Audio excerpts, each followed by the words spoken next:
Hi hello ನಮಸ್ಕಾರ good evening. ಹೇಗಿದ್ದೀರಾ ನೀವೆಲ್ಲರೂ? ನಾವು ಕೂಡ ಚೆನ್ನಾಗಿದ್ದೇವೆ. ಹಾಗೆ ಇವತ್ತಿನ ವಿಡಿಯೋ ಟಾಪಿಕ್ ಏನಂತ ಹೇಳಿದರೆ, ನಮ್ಮ ಮನೇಲಿ ತುಪ್ಪ ತಯಾರಿಸಿದ್ದಾರೆ. ತುಪ್ಪ ವೆರೈಟಿ ಆಫ್ ಮೆಥಡ್ಸಲ್ಲಿ ಮಾಡ್ತಾರೆ. ಇದು ನಮ್ಮ ಮನೇಲಿ ನಾವು ಹೇಗೆ ಮಾಡ್ತೇವೆ ಅಲ್ಲ, ನನ್ನ ಅಮ್ಮ ಹೇಗೆ ಮಾಡ್ತಾರೆ ಅಂತ ಆ ರೀತಿಯಾಗಿ ನಾನು ನಿಮಗೆ ತಿಳಿಸಿಕೊಟ್ಟಿದ್ದೇನೆ. ಇಲ್ಲಿ ನಾವು ಹಾಲೆಲ್ಲ ತರುವುದು ಡೈರಿಯಿಂದ, ಕುಡಿಲಿಕ್ಕೆ ಟೀಗೆಲ್ಲ ತರ್ತೇವೆ. ಸೊ ಡೈಲಿ ನಾವು ಕೆನೆ ಎಲ್ಲ ತೆಗೆದಿಡ್ತೇವೆ ಡಬ್ಬದಲ್ಲಿ. ಸೊ ಹಾಗೆ ಇವತ್ತು ಡಬ್ಬ ಫುಲ್ ಆಗಿದೆ ಅಂತೆ, ಹಾಗೆ ತುಪ್ಪ ತಯಾರಿಸ್ತಾರೆ. ಸೊ ತುಪ್ಪ ತಯಾರಿಸುವಾಗ ವಿಡಿಯೋ ಮುಖಾಂತರ ನಿಮಗೆ ಕೂಡ ತಿಳಿಸಿಕೊಡ್ತೇನೆ, ಬನ್ನಿ. ಇದು ನಾವು ಡೈಲಿ ಹಾಲು ತರುವ ಹಾಲಿನ ಕೆನೆ ತೆಗೆದಿಟ್ಟದ್ದು. ಈ ಡಬ್ಬದಲ್ಲಿ ಒಂದು ಡಬ್ಬ ಹಾಲಿನ ಕೆನೆ ಆಗಿತ್ತು. ಅದನ್ನು ಇವತ್ತು ನಾನು ಬೇಗನೆ ಒಂದು ಸಂಜೆ ಹೊತ್ತಿಗೆ ತೆಗೆದು ಫ್ರಿಜ್ಜಿನಿಂದ ಹೊರಗಿಟ್ಟು, ಈಗ ಅದರ ಐಸ್ ಎಲ್ಲ ಹೋಗಿದೆ. ಆ್ಯಕ್ಚುಲಿ ಐಸ್ ಎಲ್ಲ ಹೋಗಬೇಕು, ಆಗ ಮಾತ್ರ ಅದು ಒಳ್ಳೆದಾಗ್ತದೆ. ಐಸ್ ಹೋದ ಮೇಲೆ ಈ ಪಾತ್ರೆಗೆ ಹಾಕಿ ಸ್ವಲ್ಪ ನೀರು ಹಾಕಿ ತೆಳು ಮಾಡಿದ್ದೇನೆ. ಯಾಕೆಂದರೆ ಅದು ಕೆನೆ ಅಂದರೆ ದಪ್ಪ ಮಾತ್ರ ಇರ್ತದೆ. ನೀರು ಹಾಕಿ ಸ್ವಲ್ಪ ತೆಳು ಮಾಡಿದ್ದೇನೆ. ಮತ್ತು ಅದಕ್ಕೆ ಒಂದು 4-5 ಟೇಬಲ್ ಸ್ಪೂನು ಮೊಸರು ಹಾಕಿ ಇಟ್ಟಿದ್ದೇನೆ. ಅದು ಮೊಸರು ಹಾಕಿದರೆ ತುಪ್ಪ ಸಹ ಪರಿಮಳ ಆಗ್ತದೆ. ಯಾವಾಗಲೂ ಇದನ್ನು ಮಾಡ್ಬೋದು ಸಂಜೆ ಒಳಗೆ. ನಾಳೆ ಹೇಗೆ ಮಾಡೋದು ಅಂತ ನಾಳೆ ನಾವು ಮಿಕ್ಸರಲ್ಲಿ ಹಾಕಿ ಮಾಡುವಾಗ ತೋರಿಸ್ತೇವೆ. ಬನ್ನಿ, ಈಗ ನಾವು ತುಪ್ಪ ಹೇಗೆ ಮಾಡೋದಂತ ತೋರಿಸುವ. ನಿನ್ನೆ ನಾವು ತೋರಿಸಿದ್ದೇವೆ ಇದನ್ನು ಹೇಗೆ ಮೊಸರು ಹಾಕಿ ಇಡುವುದಂತ ಸಂಜೆ ರಾತ್ರಿಯಲ್ಲಿ. ಈಗ ನನ್ನ ಬಿಡುವಿನ ವೇಳೆ ನನ್ನ ಎಲ್ಲ ಕೆಲಸ ಮುಗಿಸಿ ಈಗ ಒಂದು 2 ಗಂಟೆ ಆಗ್ಬೋದು. ಇದು ಸಂಜೆವರೆಗೆ ಏನಾಗಲಿಲ್ಲ, ಹೊರಗೆ ನೀಡುವುದು.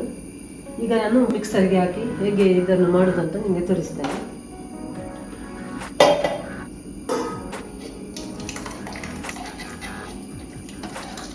ಸ್ವಲ್ಪ ಹಾಕಿ ಒಂದು ಅರ್ಧ ಕೆಳಗೆ ಹಾಕಿ, ಯಾಕಂದರೆ ಅದು ಮಿಕ್ಸಿಯಲ್ಲಿ ಇರುವಾಗ ಮೇಲೆ ತನಕ ತಾಗ್ತದೆ.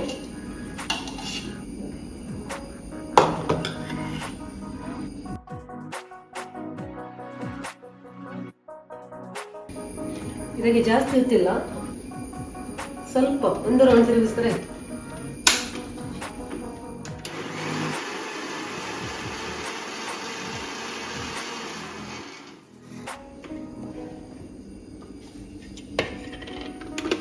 ನೋಡಿ ಹೀಗೆ ಬರ್ತದೆ. ಎಲ್ಲ ಒಂದು ಕಡೆ ನೋಡಿ ಹೇಗೆ ನಾವು ಕೈಯಲ್ಲಿ ಹೇಗೆ ಇದು ಮಾಡುವಾಗ ಆಗ್ತದೆ, ಅದಕ್ಕಿಂತ ಒಳ್ಳೆಯದಾಗಿ ಬರ್ತದೆ. ಅಲ್ಯೂಮಿನಿಯಂ ಪಾತ್ರೆಯಲ್ಲಿ ಹಾಕ್ತಾ ಇದ್ದೇನೆ, ಯಾಕೆಂದರೆ ಸ್ಟೀಲಲ್ಲಿ ಅದರದ್ದು ಬಿಸಿ ಆಗುವಾಗ ಪಟ ಪಟ ಪಟ ಶಬ್ದ ಆಗಿ ಮೇಲೆ ರಟ್ತದೆ. ಅಲ್ಯೂಮಿನಿಯಂ ಮತ್ತು ಪ್ಲೇನ್ ಬೇಕು, ಯಾಕೆಂದರೆ ಅದನ್ನು ತೊಳೆದಿರುವಾಗ ಇಲ್ಲ ತಾಗಬಾರ್ದು. ನೋಡಿ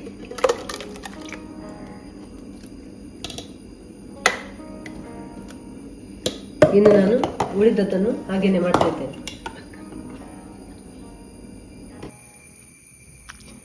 ನೋಡಿ ನಾನೀಗ ತೊಳಿತಾ ಇದ್ದೇನೆ. ಹೀಗೆ ನೀವು ಒಂದು 5-6 ನೀರು ಒಳ್ಳೆ ಮಾಡಿ ತೊಳಿರಿ. ಈ ನೀರನ್ನು ಹೊರಗೆ ಹಾಕಿ ಮತ್ತು ಇದಕ್ಕೆ ನೀರು ಹಾಕಿ ಒಂದು 5-6 ಸಲ ಒಳ್ಳೆ ಮಾಡಿ ತೊಳಿಬೇಕು. ಈ ನೀರು ಕ್ಲೀನ್ ಬರಬೇಕು, ನಾವು ಕುಡಿಯುವ ನೀರಿನ ಹಾಗೆ ಕ್ಲೀನ್ ಬರಬೇಕು. ಆಗ ಮಾತ್ರ ತುಪ್ಪ ಪರಿಮಳ ಆಗ್ತದೆ, ವಾಸನೆ ಬರ್ತಿಲ್ಲ. ನೋಡಿ ನಾನು ಒಳ್ಳೆ ಮಾಡಿ ಒಂದು 8 ನೀರು ತೊಳೆದೆ. ಈ ಕ್ಲೀನ್ ನೀರು ಬರಬೇಕು ಹೀಗೆ.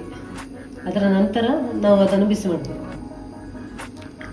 ಈಗ ನಾನು ಒಳ್ಳೆ ಮಾಡಿ ತೊಳೆದು ಇದನ್ನು ಈಗ ಬಿಸಿ ಆಗಲಿಕ್ಕೆ ಗ್ಯಾಸ್ ಮೇಲೆ ಇಟ್ಟಿದ್ದೇನೆ. ಮೀಡಿಯಮ್ ಬೆಂಕಿಯಲ್ಲಿ ಇಡಿ, ಯಾಕೆಂದರೆ ಅದು ಒಂದೇ ಸಲ ಉಕ್ಕಿ ಬರ್ತದೆ. ಫಸ್ಟ್ ಅದು ಎಲ್ಲ ನೀರಾಗೋ ತನಕ ನೀವು ಒಂದು ಬೆಂಕಿ ಜಾಸ್ತಿ ಆದರೂ ಪರವಾಗಿಲ್ಲ.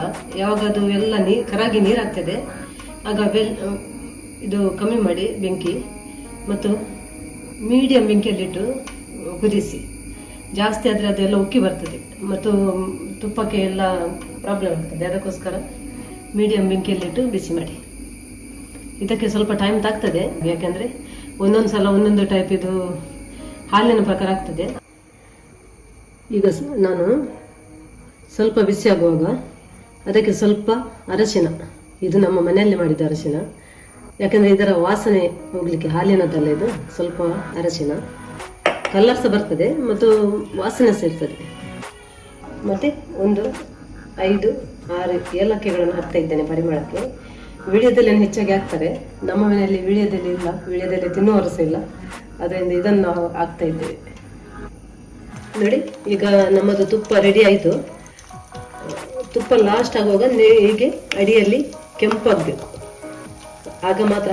ಅದು ಹಳದಿದ್ರೆ ಅದು ಫ್ರೈ ಆಗಲಿಲ್ಲ ಅಂತ, ಕೆಂಪಾಗಬೇಕು. ಅಡಿಯಲ್ಲಿ ನೋಡಿ ಕೆಂಪಾಗಿದೆ ಈಗ. ಹಾಗೆ ಈಗ ನೋಡಿ ಕೆಂಪಾಗಿದೆ. ಮಿನಿಮಮ್ ಒಂದು 20-25 ನಿಮಿಷ ಆದರೂ ಸಪೂರ ಬೆಂಕಿಯಲ್ಲಿ ಇಡಬೇಕು. ಮಾತ್ರ ಒಂದು ನೆನಪಿಡಿ, ಕೆಲವು ಸಲ ಉಕ್ಕಿ ಬರ್ತದೆ. ಉಕ್ಕಿ ಬರುವಾಗ 1 ನಿಮಿಷ ನೀವು ಗ್ಯಾಸನ್ನು ಆಫ್ ಮಾಡಿ ಪುನಃ ಸ್ಟಾರ್ಟ್ ಮಾಡಿದರೆ ಪುನಃ ಉಕ್ಕುದಿಲ್ಲ ಅದು. ಈಗ ನಮ್ಮ ತುಪ್ಪ ರೆಡಿ ಆಯಿತು ನೋಡಿ. ಈಗ ಮಾಡಿಟ್ಟ ತುಪ್ಪವನ್ನು ತಣ್ಣಗಾದ ಮೇಲೆ ಹೀಗೆ ಬಾಟ್ಲಿಗೆ ನಾನು ಹಾಕ್ತಾ ಇದ್ದೇನೆ.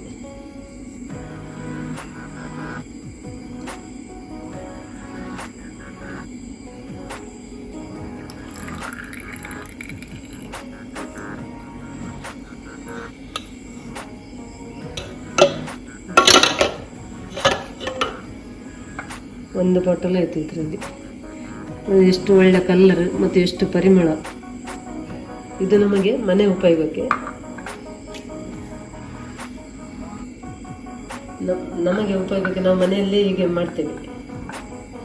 ತುಂಬ ಒಳ್ಳೆ ಆಗ್ತದೆ, ಪರಿಮಳ ಸಹ ತುಂಬ ಒಳ್ಳೆದುಂಟು. ನೀವು ಟ್ರೈ ಮಾಡಿ ನೋಡಿ. ಇಲ್ಲಿ ನೀವು ನೋಡ್ಬೋದು ಈಗ ತುಪ್ಪ ತಯಾರಿಯಾಗಿದೆ, ಹೇಗೆ ಬಂದಿದೆ ನೋಡಿ. ಈಗ ಇದರಲ್ಲಿ ಹಾಕಿದ ಮೇಲೆ 1 ಗಂಟೆ ಬಿಟ್ಟು ಈ ರೀತಿಯಾಗಿ ಕಾಣ್ತಾ ಇದೆ. ತುಂಬ ಚೆನ್ನಾಗಿ ಬರುತ್ತೆ. ಯಾವಾಗಲೂ ನಮ್ಮ ಮನೆಗೋಸ್ಕರ ನಾವು ಮನೆಯಲ್ಲೇ ನಾವು ತುಪ್ಪ ತಯಾರಿಸ್ತೇವೆ, ಹೊರಗಿಂದ ತರೋದು ತುಂಬ ಕಡಿಮೆ. ಹಾಗೆ ಮನೆಯಲ್ಲಿ ತಯಾರಿಸಿದ್ರೆ ನಮಗೆ ಹೇಗೆ ತಯಾರಿಸಿದ್ದೇವೆ ಅಂತ ನಮಗೆ ಗೊತ್ತುಂಟಲ್ಲ, ಎಷ್ಟು ಶುಚಿಯಾಗಿ ನಾವು ತಯಾರಿಸ್ತೇವೆ ಅಂತ. ಹಾಗೆ ಇಷ್ಟು ಬಾಟಲ್ ಬಂದಿದೆ ನೋಡಿ. ಯಾವಾಗಲೂ ಇಷ್ಟು ಬರುತ್ತೆ, ಮಂತ್ಲಿ ಇಷ್ಟು ನಮ್ಮ ಹತ್ರ ಆಗುತ್ತೆ. ಈ ವಿಡಿಯೋ ನೀವು ಲಾಸ್ಟ್ ತನಕ ನೋಡಿದ್ದೀರಾ ಅಂತ ನಾನು ಅನ್ಕೋತೇನೆ. ನಿಮಗೆ ಈ ವಿಡಿಯೋ ಇಷ್ಟ ಆದರೆ ಒಂದು ಲೈಕ್ ಮಾಡಿ, ನಿಮ್ಮ ಫ್ರೆಂಡ್ಸ್ ಹಾಗೂ ಫ್ಯಾಮಿಲಿ ಜೊತೆ ಎಲ್ಲರ ಜೊತೆ ಶೇರ್ ಮಾಡಿ. ಹಾಗೆ ನಮಗೆ ಸಬ್ಸ್ಕ್ರೈಬ್ ಕೂಡ ಮಾಡಿ, ಸಪೋರ್ಟ್ ಕೂಡ ಕೊಡ್ತಾ ಇರಿ. Thank you so much for watching. Next ವಿಡಿಯೋದಲ್ಲಿ ಸಿಗುವ. Take care. ಬೈ ಬಾಯ್.